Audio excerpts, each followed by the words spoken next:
Assalamualaikum warahmatullahi wabarakatuh. Halo teman-teman, apa kabar?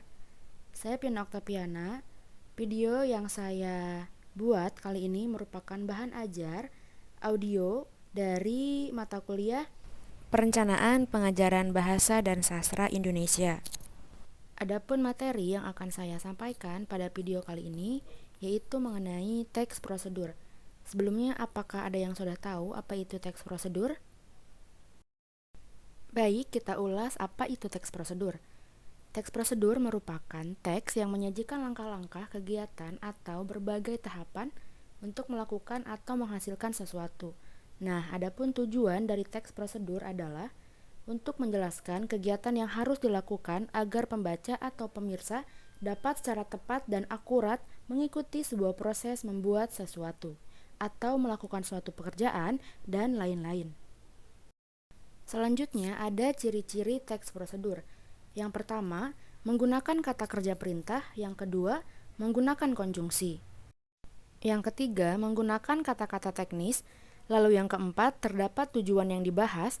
Dan yang kelima, ada alat dan bahan yang digunakan untuk membuat kegiatan yang akan dibahas. Nah, selanjutnya ada jenis-jenis teks prosedur. Jenis dari teks prosedur itu terdapat 3. Yang pertama ada teks prosedur sederhana, yang kedua teks prosedur kompleks, dan yang ketiga teks prosedur protokol. Kita akan sedikit mengulas apa itu ciri-ciri ataupun definisi dari ketiga jenis-jenis teks prosedur tersebut. Yang pertama itu ada teks prosedur sederhana.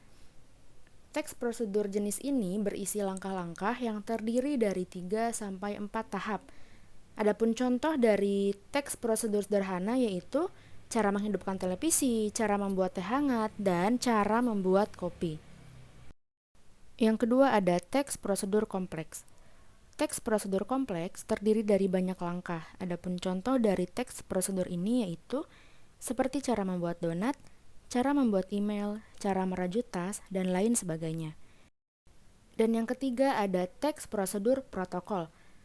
Teks prosedur protokol adalah teks yang pada setiap langkahnya bisa diubah, tidak harus runtut, dan walaupun berubah, tetapi hasil akhirnya tetap sama. Teks ini berisi tahap-tahap yang tidak terlalu rumit sehingga mudah untuk dipahami. Selanjutnya ada struktur teks prosedur. Yang pertama itu ada judul, yang kedua tujuan, yang ketiga langkah-langkah, dan yang keempat adalah penutup.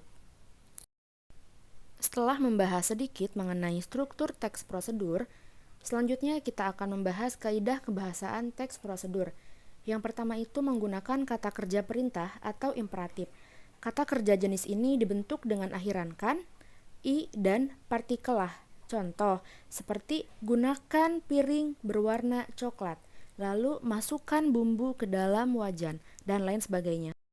Sedangkan ciri-ciri dari kalimat imperatif adalah kalimat tersebut atau kata tersebut biasanya diakhiri dengan tanda seru, seperti berisikan perintah, imbauan, atau larangan yang biasanya selalu diakhiri dengan tanda seru di akhir kalimat.